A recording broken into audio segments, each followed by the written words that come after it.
I'm just going to get us started and introduce our two lovely speakers today.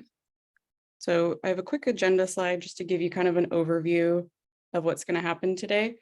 So obviously I'm going to introduce our speakers. They're going to run through their presentations. And if you have questions, you're more than welcome to add them to the chat box. And at the end of each presentation, we'll give some time for a quick Q&A. And then towards the end, I'm going to give a quick 5-minute, 10-minute presentation on what Thrive has been up to and how to access our programs, and a little bit about our membership. And if things have kind of settled in and processed as I've been talking, you're more than welcome to keep adding questions to the chat. And I'll save a couple of minutes at the end for more Q&A for the speakers. So I'm really happy to have these speakers today, really grateful. First, we're going to have David Rhode, who's the Deputy Director of PennPAC, and he's going to lead us through some material about strategic planning and kind of how to access those resources for your nonprofit. And then we'll also have Michelle Aracheta, who's the editor and reporter for Redwood City Pulse, and she's going to go over how local media intersects with the nonprofit sector and how to access resources for your nonprofit as well. So I'm going to take my slides down, and without further ado, I will give it away to David.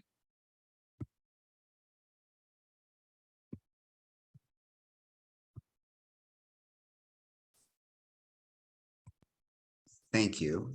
I am just going to try to get myself to where I want to be. There we go. Can everybody see that? A little thumbs up? Heads are nodding. Super. Kirsten, thank you so much for having me. My name is David Rhode. As she indicated, I'm the Deputy Director of PennPAC. I'm going to explain for a moment what PennPAC is, and then I'm going to go into the slides I have about launching a successful strategic planning process.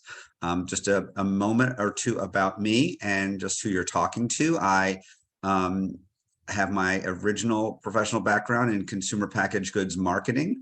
I then had a long and very enjoyable stint in the nonprofit sector, where I founded and scaled and ran a nonprofit organization for 14 plus years. And I do some nonprofit consulting now. And I also am the Deputy Director of PennPAC, where I've been with the organization for a little over a year. So let me tell you what PennPAC is for those that may not know. PennPAC is an organization that is driven by the University of Pennsylvania alumni. That's the Penn part. And the PAC part is it's pro bono alumni consulting. So we have consultants that are the engine of our organization, and we have locations in the Bay Area, New York, and Philadelphia. We were originally founded in New York, even though the university is in the Philadelphia area.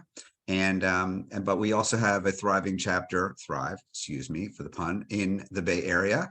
And that's one of the reasons I'm out talking to you, is just trying to raise our profile amongst the community there. Since 2010, we've helped over 175 nonprofit organizations through our consulting engagements and other programs. And we are our own 501c3. We are not supported by the university, although we're considered a shared interest group, meaning they like what we're doing. These are the kind of challenges that we get involved with when we work with clients in the nonprofit sector. These are things that are really challenges that almost every organization faces at a different moment in time. And one of the big questions that we get deals with strategic planning, and that's why I'm going to try to spend some time on that today. We really have a couple of different programs, how we help nonprofits. We have consulting engagements, which happen in the spring and in the fall. Those are either full consulting projects where we have 4 to 7 consultants work with a client for a longer period of time, or 2 to 3 consultants work on a mini project for a slightly shorter period of time on maybe a narrower focus. And those run as traditional consulting engagements. It's not like hiring McKinsey. We're a pro bono organization, but the work we do is phenomenal. I've seen the output of our teams, and our clients are just incredibly appreciative of the advice that we give and are really motivated to carry out the recommendations. We also have something called coaching calls, which is not shown on here, which are more one-off phone calls that we do with an organization. If they have a challenge, then they can apply for that kind of assistance, where we bring one or two other consultants on the call and we talk it through with them and kind of just normally get them unstuck if there's a particular challenge that they're wrestling with at a moment in time. And then the third thing we do is what I'm doing today, which is called PennPAC University, which is sharing content with a broader range of organizations over some topics which most organizations share or think about or are challenged by at a given moment in time. So now to strategic planning. And I guess the basic question is, what's a strategic plan and should you have one? And I would like to make this conversation. I know this is webinar style, but please feel free to type any questions you have into the chat. Kirsten is going to monitor the chat and I would love to engage and address any specific questions you have. So I have a number of slides, 8 to 10 slides that are relatively straightforward. I'm going to cover what I'm going to cover, but I really would look forward to getting back after that and addressing the questions that you type in. So Kirsten will keep her eye on that. I'm going to work on the slides and then we'll go from there. By the way, these slides will be shared with you after the fact, so you do not have to worry about that. Kirsten will take care of those logistics as well. So I look at a strategic plan as a simple roadmap for your organization. I was a founder and an executive director, and many of you are in the executive director seats, as seen from the initial chat. We're faced with, on a daily basis, things which just come bombarding our email and our phones, and effectively they're sort of trying to pull us off track, even if they're not intending to. And what a strategic plan enables us to do as an organization is kind of have a much clearer sense of how I'm supposed to be spending my time.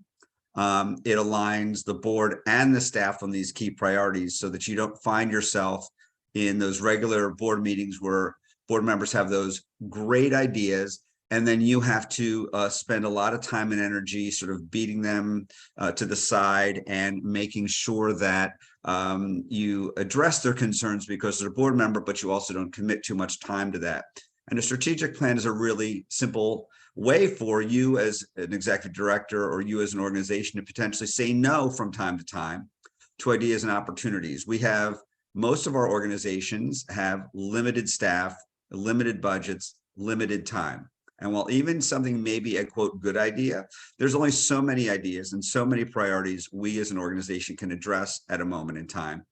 And so the strategic plan is really just this unifying entity, this unifying exercise, which kind of keeps everybody, and it's a cliche, but on the same page. And it gives you this very handy excuse, and sometimes to say, well, we're just not going to be able to get to that right now.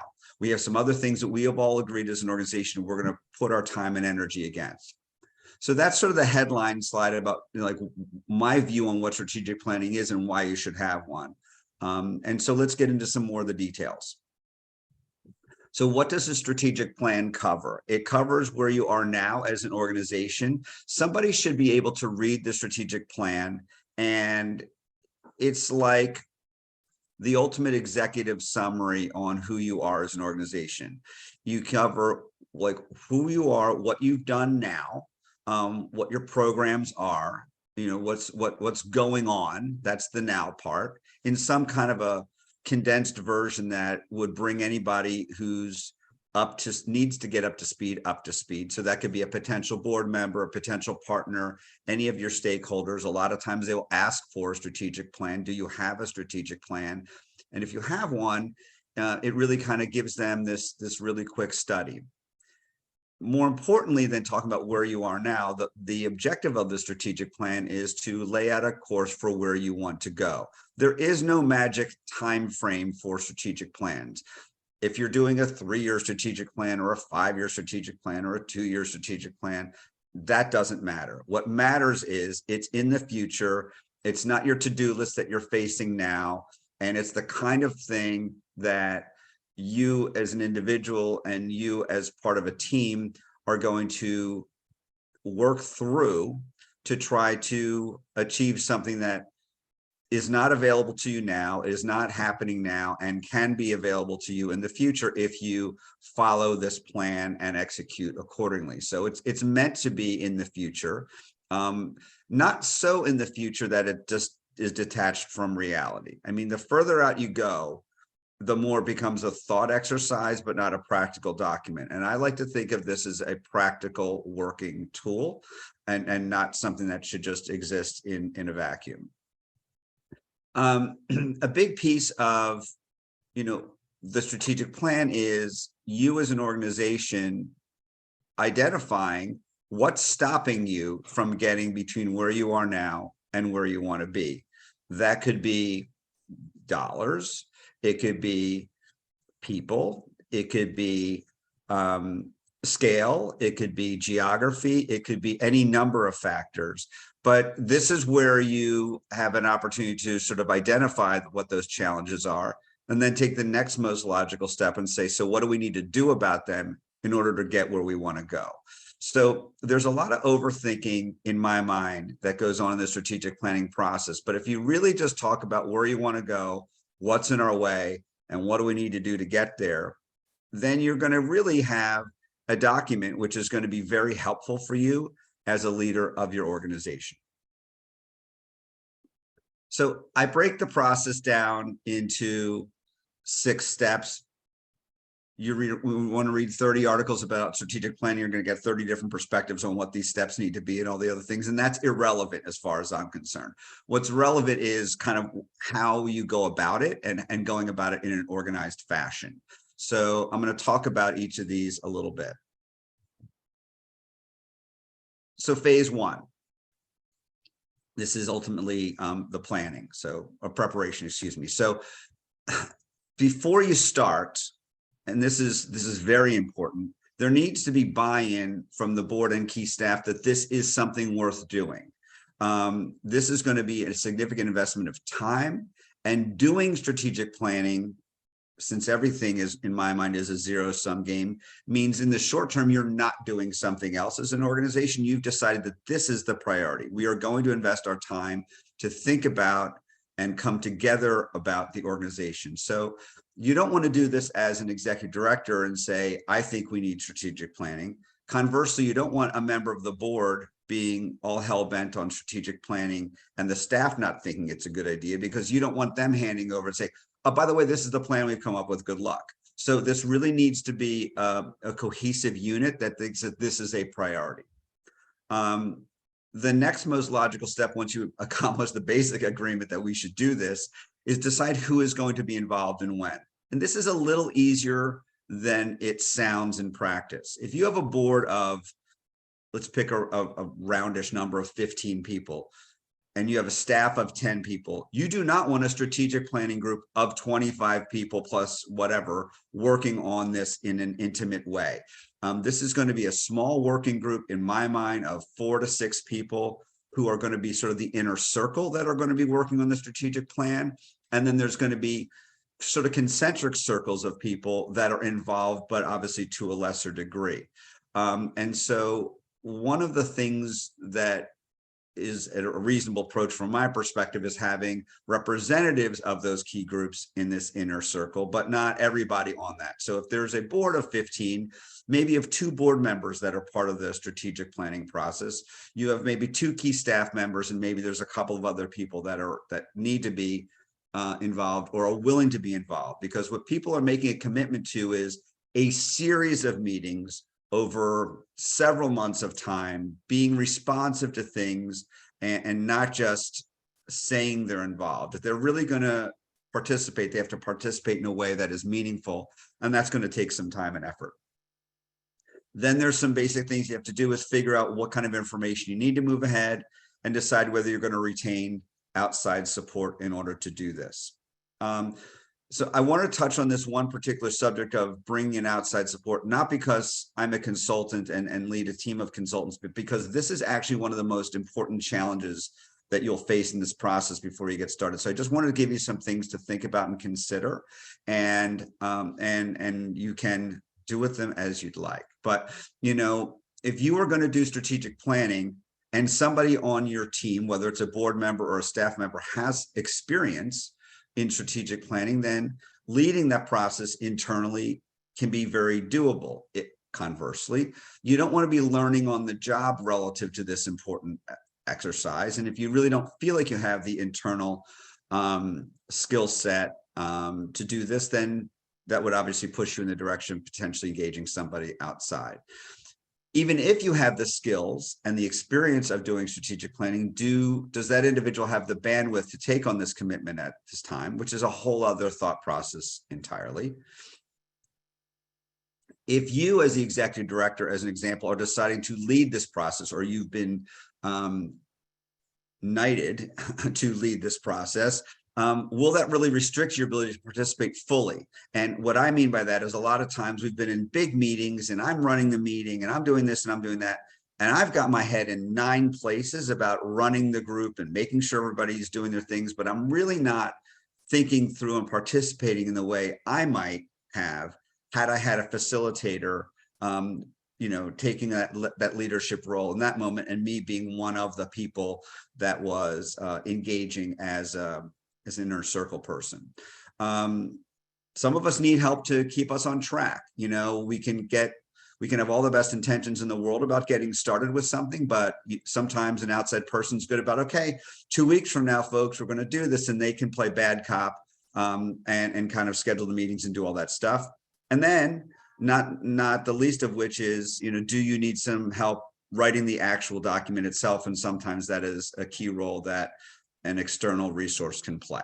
So I just want to put those things out there for you as a nice checklist and a thought process for you as you're going through this. Can we do it ourselves, and do we need somebody else? So in the second phase, let's look at what is needed in terms of where we're going here. So now we're gathering information. And what I mean by information is the following, and where this step takes us is this. Even smaller, newer organizations, certainly bigger, more well-established organizations, what do you have in your system now that's going to be critical to this process? How many people are in your system in terms of your database, whether they're donors or volunteers or all of the various categories of stakeholders you may have? Do you have data on your individual programs? How long have they been running? How successful are they? What do they cost to run, both in terms of dollars and people? What's happening with your website? Do you have website traffic information? Is your website outdated or not? And then from a social media perspective, same thing, like what's your level of engagement? What's happening on that front? These are things that may come up. And so what you want to do at this stage is you're beginning to gather things that are going to be available so that when questions come up, you don't have to pause everything to go get this information. So getting this stuff in advance and having it in some fashion available will kind of keep the process moving. One of the key pieces of information gathering that is highly recommended, both from my own experience and many others, is interviews. So you want to try to have in-depth interviews with people that represent a range of whoever's important to your organization. So we're going to leave that to you to make that decision. But it's certainly, you want to, I've had board retreats where I have my whole board together. I've had staff retreats where I've had my whole staff together. And I can see also just doing these as more as one-offs with some individual people versus having a quote retreat or a whole group thing. I think ultimately you want people to have, you not only want to hear their perspective, but you want them to have a sense of participation so that when you get to the end of this process, that there's a more realistic notion that they've been heard and they've been recognized and their experience is being valued. But there are other stakeholders, obviously, in terms of volunteers or donors or the recipients / target audience of your program. So you want to do these interviews. These are sort of a critical piece of the puzzle.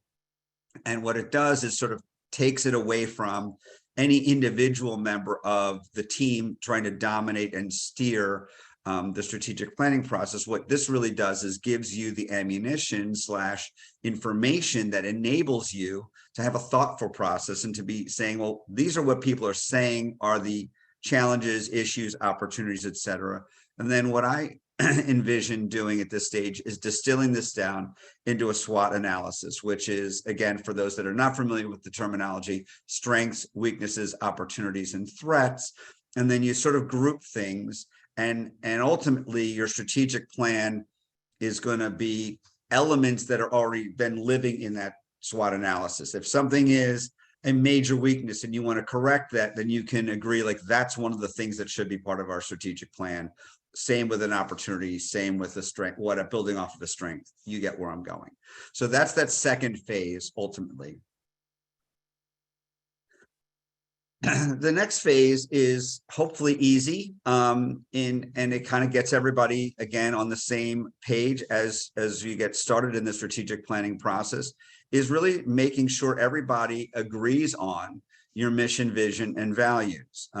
Somewhat interestingly, to me, PennPAC is going to go through its own strategic planning process starting in a little while, and there's actually some dispute about our mission. There's a couple of words in our mission that I think made a lot more sense when the organization was launched in 2010. But as the organization's now been in business for 12 plus years, you know, does that really represent who we are and what we're doing now? And so it's good to just make sure this is exactly where you want it. Same with your vision and your values.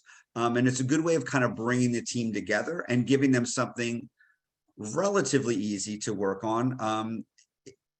Writing a mission and vision could take months and months and months. It shouldn't, because you're not starting from a blank page. Hopefully there already is something in place.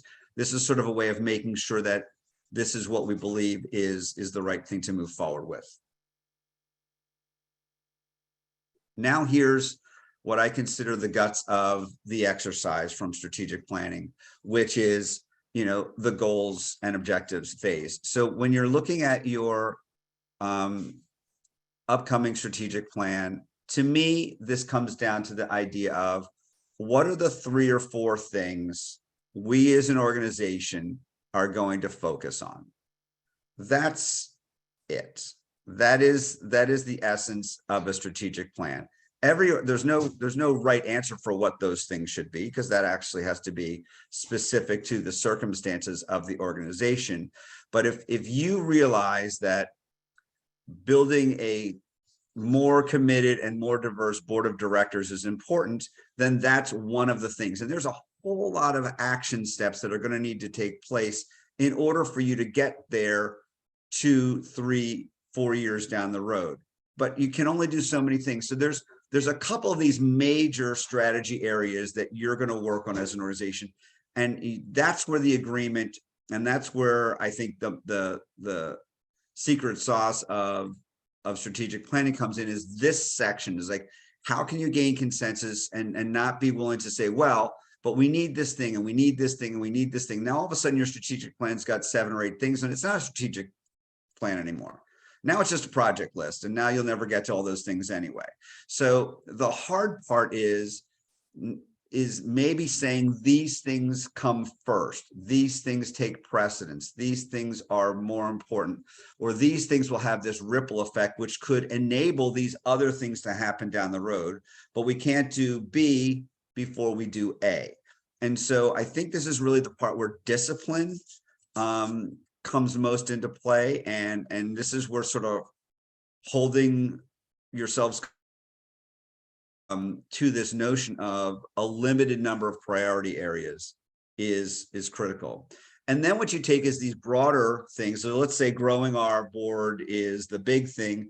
Okay, we want to go from 10 members to 18 members over the next 4 years. Now that becomes much more specific and much more measurable. And it's not just this pie in the sky generally thing, like we want to become a better fundraising organization. Okay, well, what specifically from this current budget to this objective over this number of years? And then obviously all the implications for how you're going to need to grow certain, you know, internal capabilities and partnerships and all the things that would be related to that. So in stage 4 here, this is sort of where the real thinking is done, and this is where the rubber meets the road.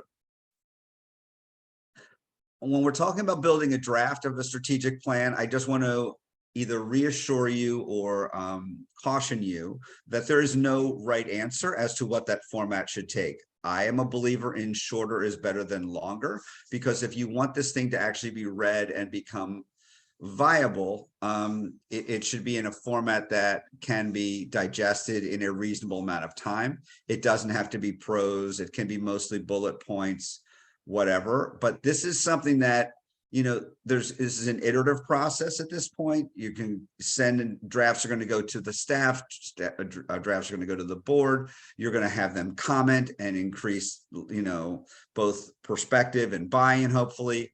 And then what I think is critical is once you ultimately get to a place where you like the draft of your strategic plan, this can become a way for you to motivate not yourself, but others, and in terms of what the organization is doing. So if I was going to a prospective partner and I was talking about this key element of our strategic plan, which was expand our current program to cover these additional communities, as an example, well, that's going to take a certain amount of money. And you can go to funders and talk about how this is a part of the strategic plan and that it's well thought out. And it's not just a pie in the sky thing or asking for money in a general sense. You're asking for money in a more specific sense to achieve the strategic objective. And the last element of a draft of a strategic plan is, to the degree that you can, having budgets is important. You don't want to go into a strategic plan without a clear sense of what certain things may cost. And if you are expanding a program, what is the cost to expand that program? If you need to grow your staff in a certain way, well, what are the costs of doing that? And what are the implications for your budget and your development team? So I think having these budgets and having these things articulated has value. And then there's a rollout phase. And rolling out is both how you communicate the plan to the rest of the team internally, but how you communicate it externally. Many people, and I encourage this, to put strategic plans to live, at least maybe not with budget details, but with maybe the bullet point sections, to live on an organization's website, on their social media, and talk about the fact that this is a professionally run organization that has a vision for the future, and this is what our vision is. The other thing about the rollout is, even if you agree on 3 or 4 things in that goals section, that doesn't mean you as the entire team are working on all those 4 things at once. There may be a natural sequencing of what is going on, and I encourage you to be diligent about making sure you're not overcommitting. And then, like I said, in terms of the themes for donors and partners, when you have this plan ready to go, you can share it with your external stakeholders and maybe one-on-one conversations, or send them personalized copies because they're so important to the organization. Say, we wanted you to have a copy of our strategic plan and see where we're going. We'd love to have a conversation about it and see how you fit in, and maybe can increase your level of engagement to help us get there. So I'm going to leave the questions for the chat and Kirsten. I also wanted to let you know that I have links which are embedded in here. Ellen Howdy, who couldn't join us today, runs our Bay Area location. Ellen's email is listed here. My email is listed here.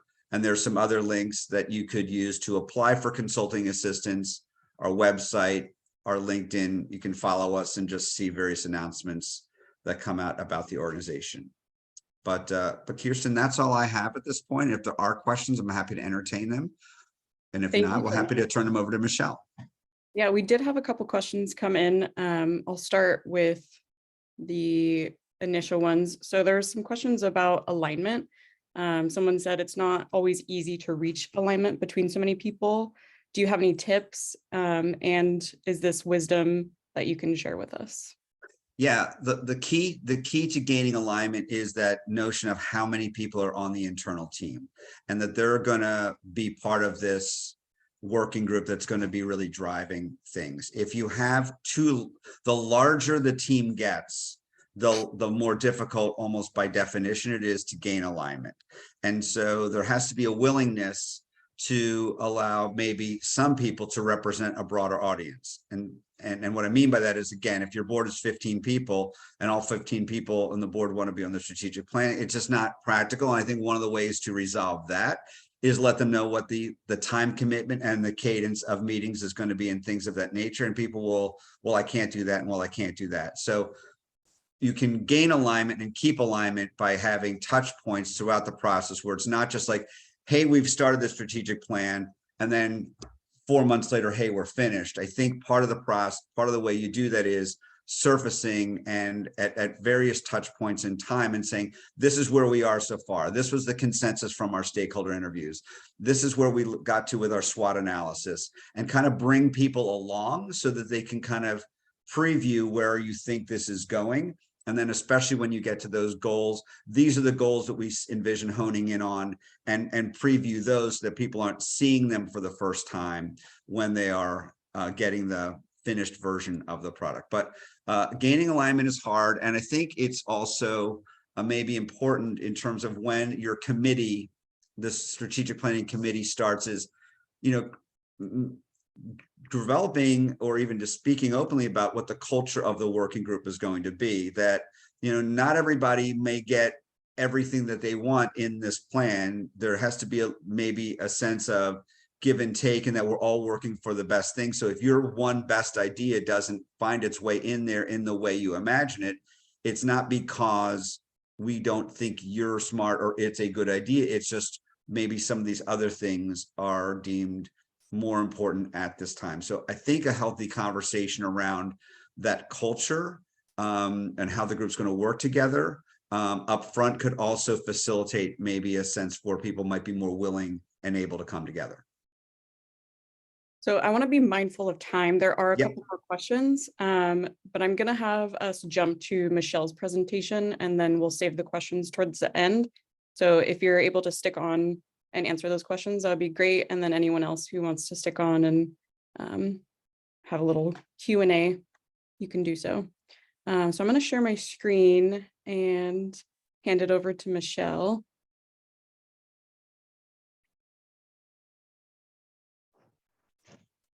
Hi, everyone.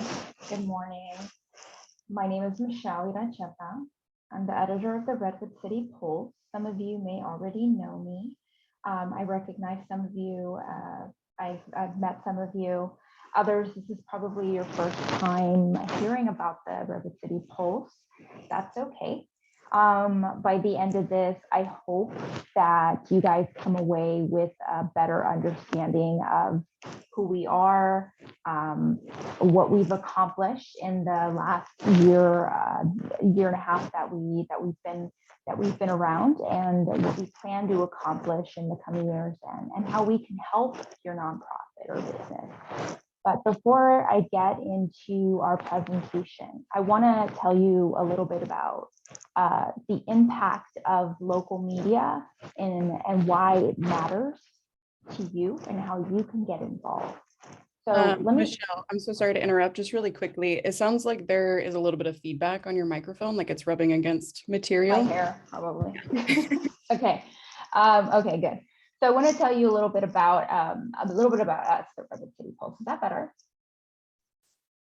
That's great. Thank you. Okay, great. Okay, so could you move on to the next slide? Okay, great. So who are we? What are we? Okay, so we are a media organization primarily focused on Redwood City, the county seat, right? There's a lot of things going on there. Our coverage, though, it extends beyond Redwood City. It goes a little bit into San Mateo County. We yesterday, obviously, the horrible news that occurred in Half Moon Bay, the 7 people who died in the mass shooting. You know, that's just an example of some of the stuff that we do cover. But the Redwood City Pulse, we launched in 2021, back in October, with the idea that we wanted to bring local community news back to Redwood City. We wanted to focus on the culture, the people, the lifestyle, the politics, the businesses, basically. You get the idea, right? So everything that makes Redwood City, San Mateo County unique. Redwood City, obviously, it's the epicenter of San Mateo County. And so a lot of times as I said before, we kind of tap in and we kind of extend our coverage into North River Oaks, EPA, Menlo Park, Atherton. And so when we go to the next slide, don't move yet, you'll see that our sister sites provide a wider range of coverage in our neighboring county, in our neighboring cities. So speaking specifically about the stories that we cover on the polls, we usually tend to find a connection to Redwood City, but we always discuss that when we're sharing stories, right? So when we're speaking specifically about your nonprofit or the people in your organization or something that happened in your nonprofit, whether or not they are specific to Redwood City, that's always something that when we talk about them, that's something that we can discuss if we're reporting on that specific story. Our mission, our goals are to provide fair, accurate, balanced, ethical, insightful, trustworthy news. We come to the community, right, with no agenda. We want the community to decide for themselves, to be informed, to make their own decisions about the news. But because that's what the news is supposed to be. Could you go to the next slide, please? Okay, so this is who we're owned by. Embarcadero Media has a number of properties, including the Palo Alto Weekly newspaper, the Palo Alto Online, Mountain View Voice, the Almanac, Livermore Vine, which launched in tandem with the Pulse. Many of our properties share content across sites. So something that you may see on the Redwood City Pulse may end up in the Almanac newspaper. And it could end up on the Palo Alto Weekly online, or it could even go to the Palo Alto Weekly newspaper. And so that's just the potential that you'll see when you're sharing your story on the Pulse.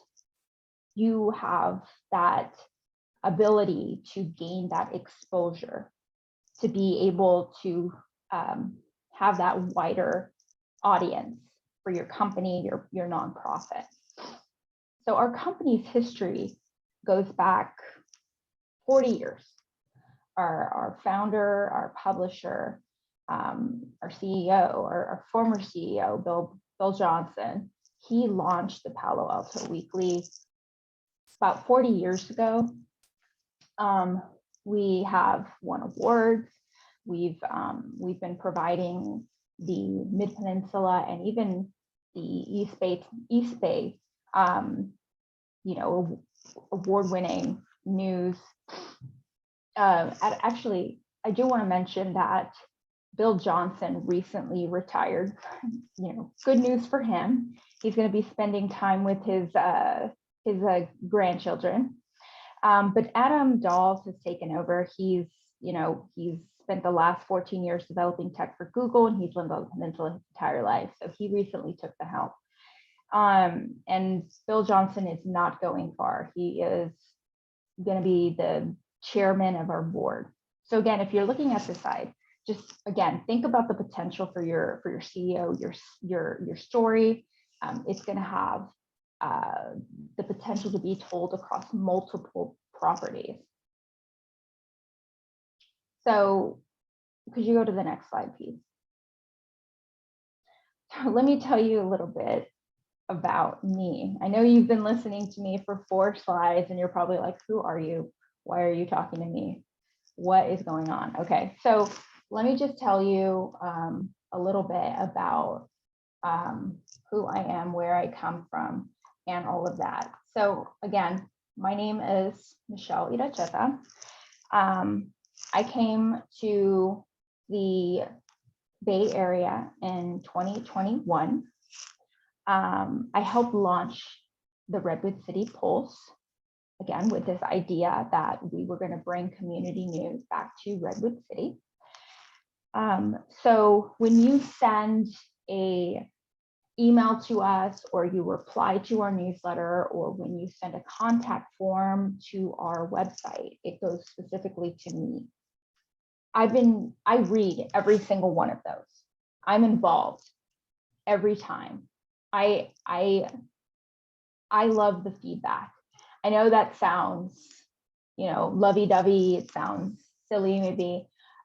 I really live by that. It's true. So I've been working in news for about 10 years. Before I came here, I worked at the Houston Chronicle. It's one of the, if not, it's the largest newspaper in Texas. I covered chemical plant explosions, fires, major hurricanes, Greenpeace protests, murders, school shootings, mass shootings, and I never thought that I would have to cover another mass shooting. And, unfortunately, that's just the world we live in right now.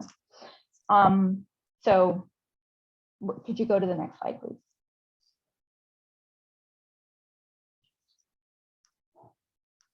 Okay.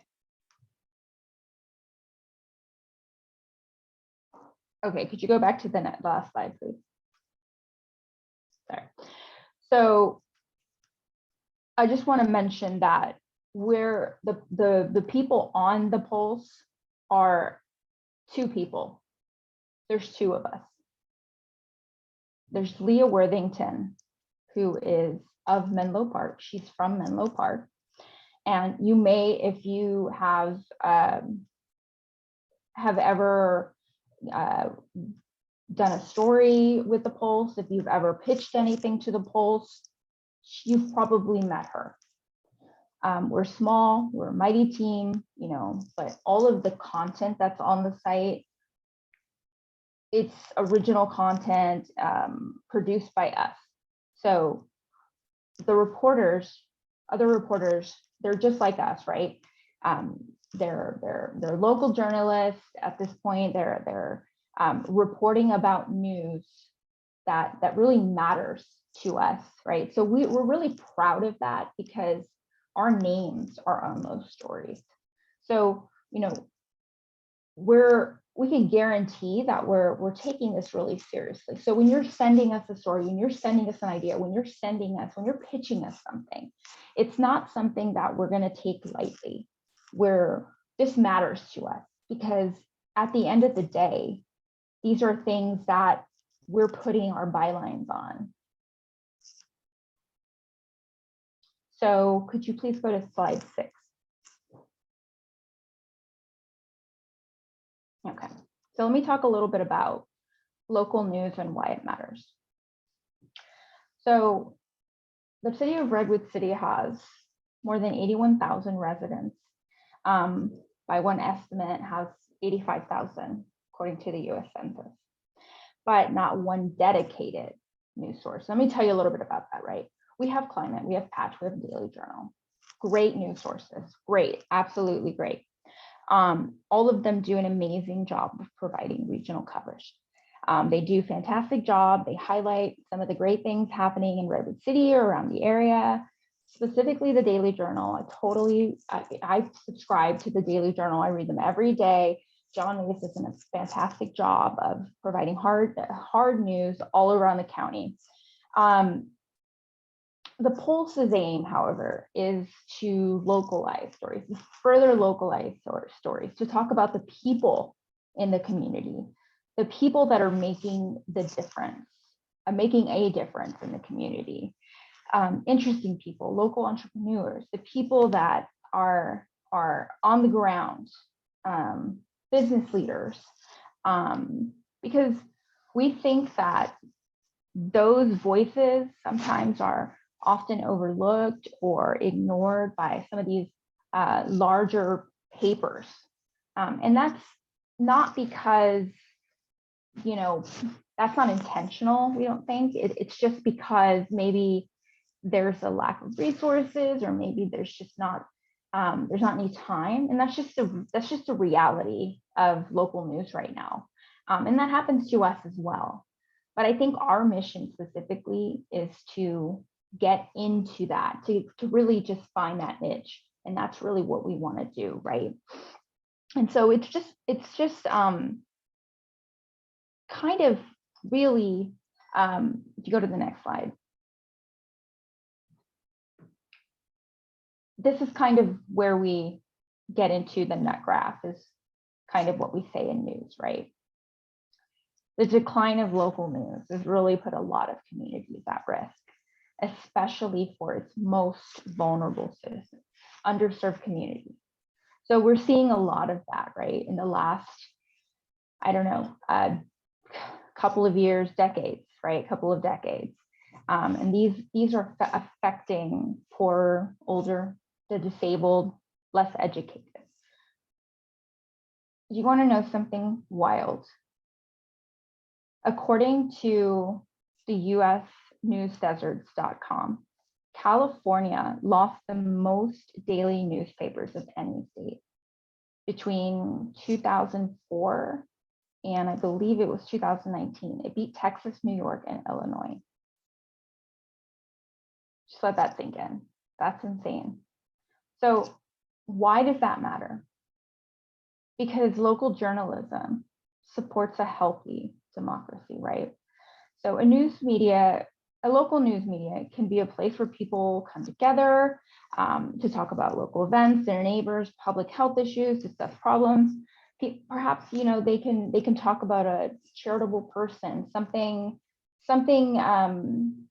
a group of people are doing, a nonprofit is doing. Okay, next slide.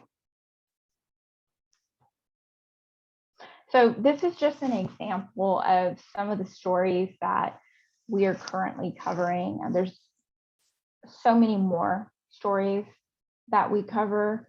And when I say that a lot of the content that we produce is of local stories, original content that we write ourselves, I just want to mention that because we are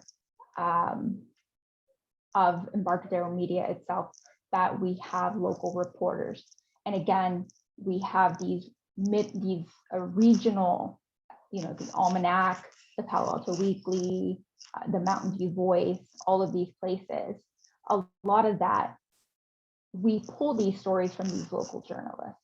And a lot of that goes onto these separate sites. So we have these housing stories, these election stories, these school stories, these city hall, all of that comes. But this is like, we are the Redwood City Pulse, the central hub where this all comes together.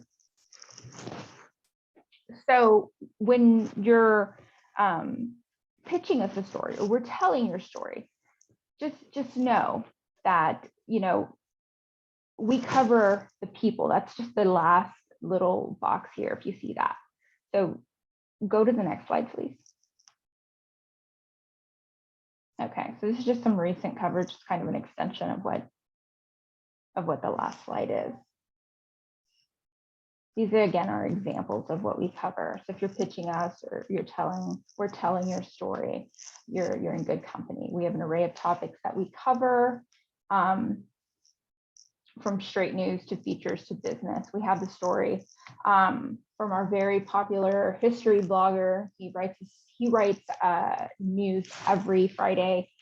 He posts a history story, and it's very popular. Everyone reads it. It's great. So if you go to our next slide, this is where we can take it one step further. Our CLP program. This is for people who want a more tailored approach. This kind of veers into more of the sales and advertising area, which is not really my forte to say, but this is kind of a rundown of the program itself. And it's a little bit of what we offer. And I can, if you go down, is it doing that again? I'm so sorry. Okay, is that better?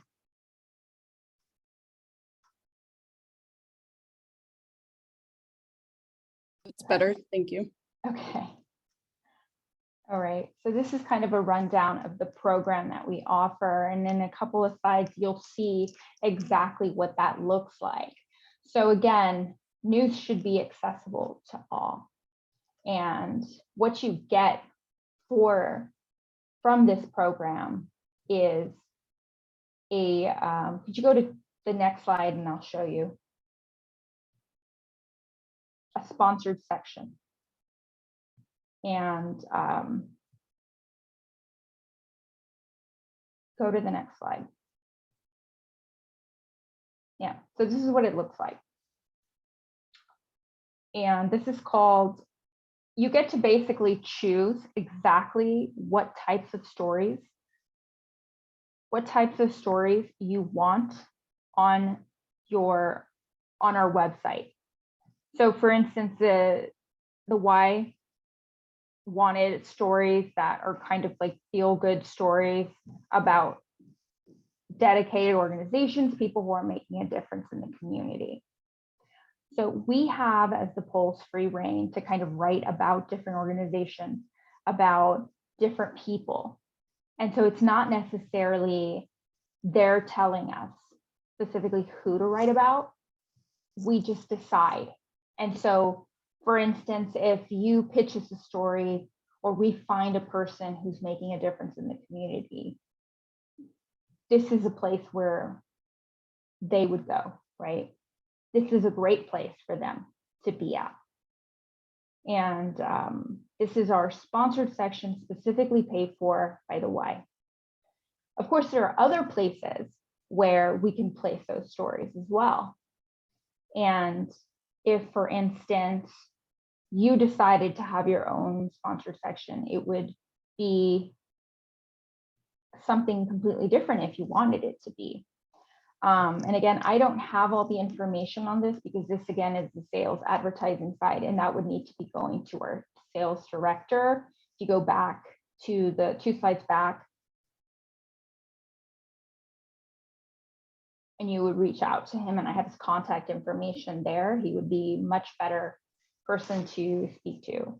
And so again, this is talking about what David was speaking about, strategic communication, all of that, data analysis. You can talk to David about that because he knows a lot more than I do, but also Tom would be able to help you there. And so again, your CLP package would include featured sections, high impact display advertising, sponsored content, premium community hub package. And so that's just something that, you know, we think is really beneficial for our nonprofits and businesses. So let's see. Yeah. So let's see, who's that? Slide 13. So let's talk about how we plan to be successful. One of the things that we do is we plan to continue to grow a loyal base of readers through outreach, something that we're doing now, right? Good reporting. Eventually, we want to attain membership support and continue to expand our editorial capabilities, attract prominent local businesses and institutions, such as you wonderful people. We want to thank Thrive, and we want to thank David PennPAC. And I do want to give a shout out to Chamber San Mateo for promoting this presentation in their newsletter and online. So if you haven't subscribed to our newsletter, please do. There's no commitment, there's no cost. It's totally free. We do have paid memberships yearly or monthly, but feel free to check our website for more information on that. I think that's the last slide. Thank you so much, Michelle. I have a short presentation about what Thrive has been up to and kind of how to access our programs, but I do want to make sure that we have time to get through some of the questions that have been added to the chat. So David and Michelle, I want to be mindful of your time as well. If either of you or both of you want to stick on for a few more minutes and answer these questions, that would be lovely. And if you would prefer that I send you the questions directly via email and we can send the answers out in a follow-up email, we can do that as well. And then everyone who is available and happy to stay on, please do. And if you have, your next meeting to run to, or, a bathroom break, whatever you need, feel free to do that as well. So I'm just going to scroll up to some of the questions that we had gotten earlier. So David, you answered a question about alignment and kind of went into some details about that. There's another question about your recommendations on how to involve the people you serve as part of the strategic planning. So some examples that they gave are members of the public and maybe even key sponsors, people like that. Do you have any recommendations? Yeah, thank you. And thank you, Michelle. That was really interesting for your presentation. In terms of members of the community that you serve, I think they can absolutely be part of it can be done at a couple different levels. Again, there's no cookie cutter answer here. You can have a representative of, if you have one or two key programs, they can be part of the strategic planning committee. They could be a stakeholder interview. They could be somebody that is just that you report out to on some kind of an infrequent basis in terms of the progress you're making. So there's no one way to involve the organization with those entities. You really just want to be respectful of people's time and people's situation. Depending on who you're serving, they may not have access to technology. They may not have access to other things. So you just see there could be considerations that come into play that you want to just be mindful of and navigate. In terms of partners or sponsors or things of that nature, again, I think that they could be, first of all, they could be interviewed, and let's say there's a certain type of a sponsor that you already have, but you think that you want to add more of those types of sponsors. I think really interviewing them and understanding the kind of value that they extract and perceive from the relationship, and how do we think we can best talk to other potential sponsors about the kind of work we do using their lens, getting their involvement, getting quotes or something from them that can be used in marketing materials. All those things can be valuable. Certainly when the strategic plan is done, partners can be part of.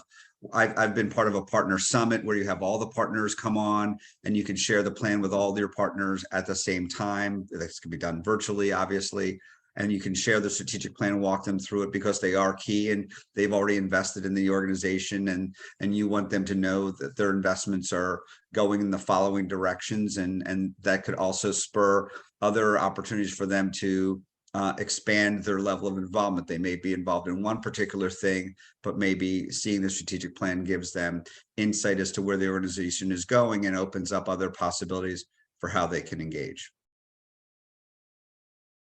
Awesome, thank you. Another question is, when might it be a good idea to have an advisory board of external stakeholders rather than just interviews?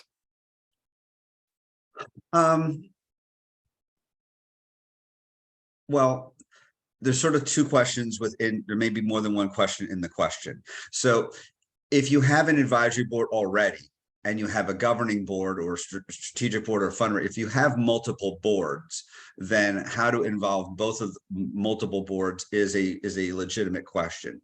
If you don't have an advisory board, I wouldn't use the strategic planning process as a mechanism to create one at that moment in time. Recruiting people for a board, having it fulfill a specific role, managing that board, all those other things takes time and effort.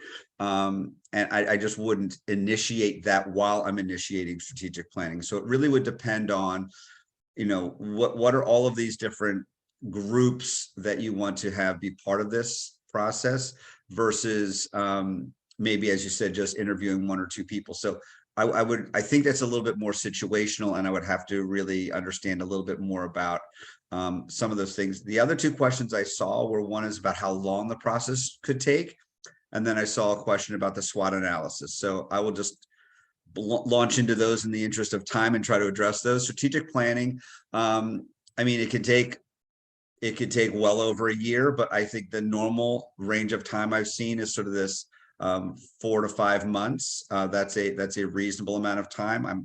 I'm sure that if you can get a dedicated group that's willing to lock themselves away, you could do it in a long weekend.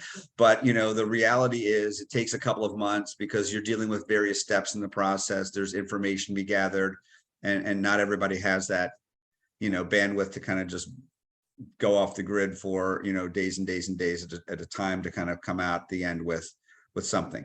In terms of what a SWOT analysis is, it's really 4 quadrants. It's the strengths, weaknesses, opportunities, and threats. Strength and weaknesses are more of an internal look. What are we currently good at? Weren't we currently not as good at? And trying to be as objective and honest with yourselves as possible. Opportunities and threats are more of an external look. So what is out there for us in terms of growth or partnerships or geography or whatever that we want to achieve that may be beneficial? And on the threat side, I usually looked at it as the simple things like, what are the kinds of things that could put us out of business? So that could be cash flow, that could be a certain competitor, that could be technology, that could be a pandemic, that could be a lot of things that could be in that threats mode. And then the question is like, what kind of strategies would we build to mitigate those threats? But in the simplest of terms, that's what a SWOT analysis is. And there's a lot written about it online if people want to understand more. If people want to reach out directly to me with specific questions, I'm happy to address those one-off basis easily. Thank you so much, David. Really appreciate your insights and wisdom. So thank you so much for sharing. And Michelle, there were a couple of questions that came in about your presentation. One of them being if you could elaborate on how you serve older adults who are underserved in Redwood City and who are not as tech savvy. And tied to that question is there a print edition of your media? Yeah, hi, thank you. A lot of times what is very important for media to do is to go out to where the people are, right? That's very important. And again, I want to emphasize that that is one of the things that the Pulse practices. We need to be there. So what we do specifically is connect with nonprofits. So that is why I'm here, to speak to you guys, making connections, networking, right? You guys know where these people are. And when we launched, a lot of times we've, we reached out when we launched, we reached out to a lot of community leaders. We asked them, hey, where are these people? Can you connect us? I went to talk to, I can tell you the number of people we talked to. I met my publisher, and I just went to a number of nonprofit organizations. And, it was just being boots on the ground, a lot of boots on the ground.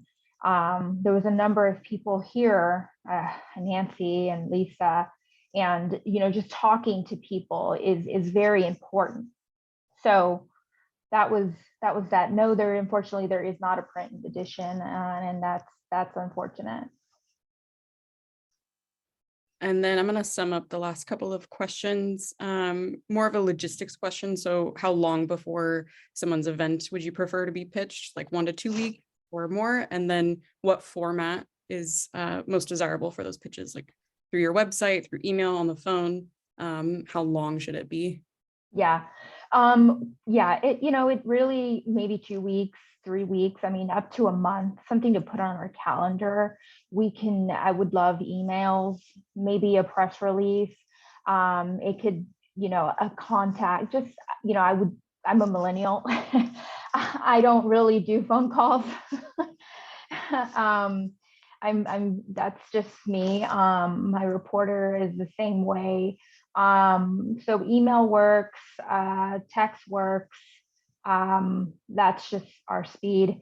But photos, if you got photos, that's really important to us. So share those with us. Awesome. Thank you so much. Thank you to you, Michelle, and to you, David. And in the interest of time, I'm going to just throw in the link to Thrive's event page. We've got a lot of stuff going on all the time. And I will include my brief presentation in the follow-up email and just kind of some information about our membership program and the other programs that we have going on right now and some of our upcoming events. And if you have any questions, always feel free to reach out to me directly, and I'll include Michelle and David's contact information in the follow-up as well. Thank you all so much for being here. It's great to see your faces, and thank you so much, David and Michelle. Thank you, guys.